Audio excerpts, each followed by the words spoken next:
आदाब, मैं हूं मुमताज आलम रिजवी और इस वक्त मैं आपकी खिदमत में लाइव हाजिर हुआ हूं। बात करूंगा इजराइल और फिलिस्तीन के मसले पर। जी हाँ, इजराइल और फिलिस्तीन का मसला पूरी दुनिया के लिए तवज्जो का मरकज बना हुआ है। हर रोज इस पे हम बात करते हैं, हर रोज चर्चा करते हैं, जो भी डेवलपमेंट होती है वो आपकी खिदमत में पेश करते हैं। और आज हम फिर हाजिर हुए हैं लाइव के साथ। कई इश्यूज हैं, कई इंपॉर्टेंट बयानात हैं और मसला मसाइल वही कि आखिर गजा का क्या होगा, गजा का जो मसला है वो कैसे हल होगा। क्योंकि आप देखिए, जंग बंदी के बावजूद जिस तरह का सुलूक होना चाहिए, जंग बंदी में जो शर्तें तय हुई थी, जिस तरह से उस पर अमल होना चाहिए, उस पर अमल नहीं हो रहा है, उस पर बातचीत नहीं हो रही है। बल्कि अफसोस इस बात का है कि आप देखिए, मुस्तकिल जंगबंदी की खिलाफ वर्जी हो रही, बार बार इजराइल गजा पे हमले कर रहा है, वहां के लोगों को मारने का काम कर रहा है। आखिर इसका हल क्या है, इसका सोल्यूशन क्या है, क्या चाहता है इजराइल? फिर मैं रोज ये सवाल उठाता हूं कि आखिर जो सालिस हैं, तुर्की, कतर, मिस्र और अमेरिका, ये खामोश क्यों हैं? और अमेरिका खामोश हिमायती है, खामोश तमाशाई है। और कई बार ऐसा लगता है कि जो कुछ हो रहा है फिलिस्तीन में जंगबंदी के बाद भी, वो अमेरिका के इशारे पर हो रहा है। हालांकि अमेरिका बार बार ये भी बताने की कोशिश करता है कि साहब इजराइल से नाराज हो गए, नेतन्याहू को खरी खोटी सुनाई गई, नेतन्याहू को डांट लगाई गई, ये तमाम ऐसी बातें की जाती हैं। लेकिन उसका नतीजा क्या है? क्या नतीजा है? आप देखिए, लिक्विड पार्टी के फिर बेंजामिन नेतन्याहू लीडर चुन लिए गए और अगले साल जब चुनाव होगा तो फिर उम्मीदवार बनेंगे। तो सवाल यह है कि कहां क्या हुआ, क्या इसका नतीजा क्या निकला? तो यह भी एक गौर तलब मसला है। अभी मैं देख रहा था अंसारुल्लाह अल हौती, जिसको चारों तरफ से घेरने की कोशिश है और जिसमें सऊदी अरब भी इन्वॉल्व हो गया है। उसने क्या कहा कि मज़ाहमत उम्मत इस्लामिया को सह्यूनी अमरीकी साजिशों से बचाने का वाहिद रास्ता है। मज़ाहमत के अलावा कोई और रास्ता नहीं है सिवाय इसके कि इन्हें मुंह तोड़ जवाब दिया जाए। यमन के अंसारुल्लाह तहरीक के सरबराह सैयद अब्दुल मलिक अल हौती ने मज़ाहमत उम्मत मुस्लिमा को सह्यूनी अमरीकी साजिशों से बचाने का वाहिद रास्ता करार दिया है कि यही एक ऐसा रास्ता है कि जिस पर चल करके हम इन्हें बचा सकते हैं, हम इन्हें रोक सकते हैं। ये और क्या कहा, यहां पे न्यूज है, शहर न्यूज, उस पे ये चलाई गई है। यहां बैरूत में 34वें अरब नेशनल कॉन्फ्रेंस से इंक्लाइन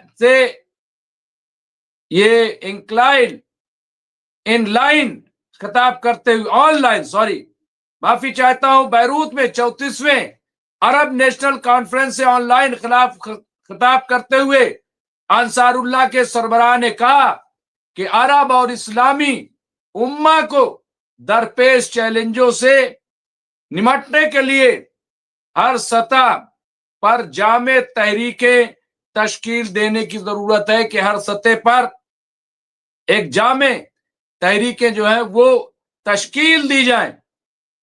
ये कहा जा रहा है, ये बात हो रही, यहां पे आप देखिए अब्दुल मलिक बदरुद्दीन अल हौसी ने सह्यूनी हुकूमत के तौसी पसंदाना अहदाफ का जिक्र करते हुए कहा कि सह्यूनी दुश्मन ने वादे तौर पर कहा है कि वो मशरिक़ वस्ता यानी मिडिल ईस्ट के ढांचे को तब्दील और अजीम इजराइल के ख्वाब को पूरा करना चाहता है और मंसूबे को अमेरिका और बाज मगरबी ममालिक की भरपूर हिमायत से आगे बढ़ाया जा रहा है। ये बिल्कुल साफ साफ या अंसारुल्लाह लाहौती ने कहा है। उन्होंने अरब और मुस्लिम दानिश्वरों और सरकर्दा शख्सियात पर जोर दिया कि वो अपनी अपनी कौमों को बेदार और उन्हें दुश्मनान इस्लाम की साजिशों से आगाह करने में अपना भरपूर किरदार अदा करें। ये आप देखिए, ये एक बड़ी सच्चाई है। कोई इस चीज को माने या न माने, कोई इस बात को कबूल करे या न करे, लेकिन सच्चाई तो यही है, हकीकत तो यही है जो हम यहां पे देख रहे हैं, जिसको हम यहां पे समझने की कोशिश कर रहे हैं। ये मसाइल हैं, दरपेश मसाइल जिस पर बात की जा रही है। और आज देखिए आप, मैं कई अपडेट्स दूंगा आपको।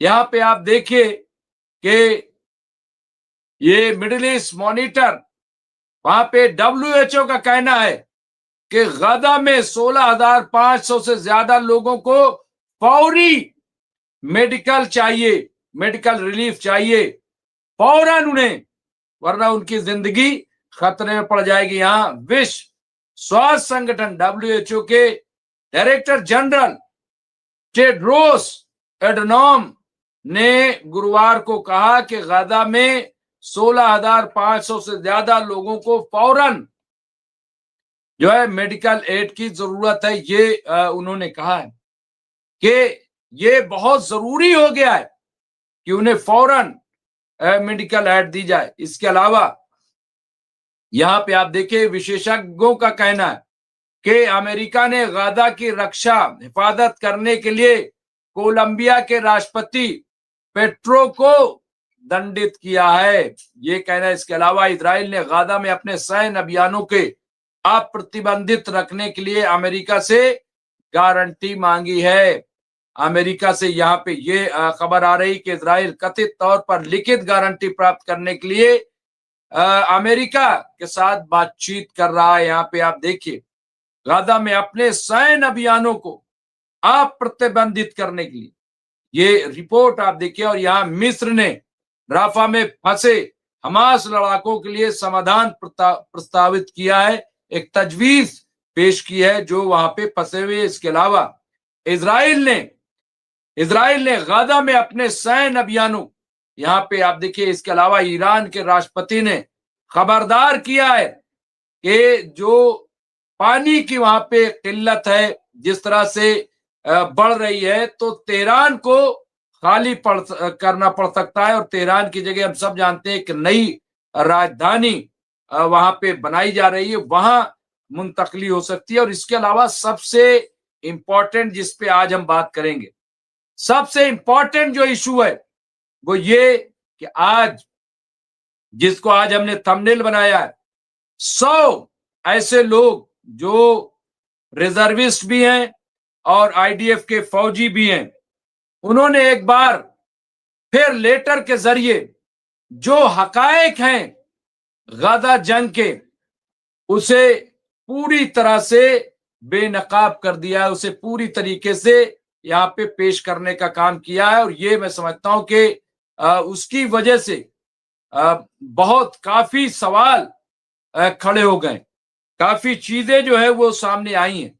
यहां मैं उन चीजों का जिक्र करना चाहता हूं, उन बातों का जिक्र मैं यहां करूंगा कि आखिर किस तरह से आप देखिए जो एक प्रोपेगेंडा जो किया जाता है इजराइल की तरफ से। अब जब तस्वीरें सामने आई, यहाँ पे देखिए, इजराइल में एक 100 के करीब रिजर्व फौजियों और अफसरों ने एक खत पर दस्तखत किए हैं जिसमें दावा किया गया है कि जंग के दौरान होने वाले मुतअद्दिद वाकयात इजरायली फौज की इक़दार में कमी को जाहिर करते हैं, जिसमें उन्होंने फौज के हथियारों की पाकीज़गी के उसूल को खत्म करने के तौर पर बयान किया है। यहाँ पे पूरा एक तरीके से हुकूमत की जो मंशा है उसको बेनकाब करने का काम किया। उसे मेरे साथ जुड़ गए हैं, मैं बहुत जल्दी लेकर के आता हूं। एडवोकेट राशिद रिजवी साहब उज्बेकिस्तान के सफर पे थे। कल कुछ तबीयत अलील थी, हालांकि वो बार बार कमेंट्स कर रहे थे, लेकिन प्रोग्राम में हमारे साथ नहीं कनेक्ट हो सके थे। आज वो हैं। इसके अलावा इजराइल के यहाँ पे आप देखिए, पब्लिक ब्रॉडकास्टर कॉन के मुताबिक चीफ ऑफ स्टाफ अयाल जमीर को लिखे गए खत पर लेफ्टिनेंट कर्नल तक के रिजर्विस्टों ने दस्तखत किए थे। दस्तखत कुनंदगान यानी दस्तखत करने वालों ने मैदान में इजरायली अफवाज के तर्ज अमल और जंग के दौरान मुख्तलिफ महाजों पर शहरियों को पहुंचने वाले नुकसान के बारे में संगीन इल्जाम लगाए। संगीन इल्जाम लगाए। आप देखिए, ये कोई अब हमास के लोग, ईरान के लोग, हिजबुल्लाह के लोग, हुती के लोग नहीं, बल्कि इजराइल की फौज के लोग, रिजर्विस्टों ने, उन्होंने क्या कहा, ये बहुत इंपॉर्टेंट है। खत में फौजियों ने बयान किया, जिसे उन्होंने इजरायली फौज के इक़दार का खात्मा कहा। लिखा, गजा, मगरबी किनारे और लेबनान में लड़ाई के दौरान ऐसे वाकयात होते रहे और अब भी हैं जो इजरायली फौज की रूह और इक़दार की अक्कासी नहीं करते। ऐसे वाकयात होते हैं। तहफ़्फ़ुज़ पसंदों ने मजीद कहा कि अब जैसे ही जंग खत्म हो रही है, हम आपसे मुतालबा करते हैं कि इजरायली फौज की अखलाकी इक़दार को मजबूत करने के लिए काम करें और किसी भी ऐसे तर्ज अमल को मजबूती से खत्म करें जो कानून, फौज के अखलाकी ज़ाब्तों और गुज़िश्ता 2 सालों में जारी किए गए तरीक़ेकार और हिदायत से मुतसादिम हो। ये फौज के लोग कह रहे हैं। आप सोचिए जरा थे कि अब इसमें बचा क्या। खत के आखिर में उन्होंने जोर दिया, हमारा फौजी तजर्बा ये भी साबित करता है कि बहुत से मामलात में जहां नज्म ज़ब्त और फौज की इक़दार की पासदारी खत्म हुई है, हमारे फौजियों की ऑपरेशनल तासीर और जंग जीतने की हमारी सलाहियत को भी नुकसान पहुंचा है। अब यहाँ पे बहुत क्लियर कट तस्वीर हमने आपके सामने पेश कर दी। ये आईडीएफ, ये रिजर्विस्ट कह रहे हैं और अफसरान लेवल के रिजर्विस्ट ये बात करें, कोई छोटे मोटे लोग नहीं है। इससे आप अंदाजा लगाइए कि जो कुछ गजा में हुआ है और जिस तरह से फोर्सफुली उनसे करवाया गया, ये उसकी अक्कासी करती है। क्या अब भी 700 यूट्यूब से प्रोग्राम हटा देने से क्या होगा? क्या सच्चाई छिप जाएगी? क्या हकायक जो है वो दब जाएंगे? नहीं दबेंगे। नहीं दबने वाले, जो सच्चाई है, जो हकायक हैं, वो जाहिर होके रहेंगे। यहां पे देखिए, यूएस चंगुल में फंसा ईरान, मिडिल ईस्ट में चारों तरफ से कैसे गिरे, कोई न फंसा है न कोई गिरा। ये एक प्रोपगंडा चलाया जा रहा है। अगर कोई फंसा है तो वो फंसा है अमेरिका, वो फंसा है इजराइल। बुरी तरीके से ये जकड़बंदी में है, लेकिन करे तो करे क्या। मैं आइए अपने गेस्ट को स्क्रीन पर ले लेता हूं। हमारे साथ जुड़ गए यहाँ पे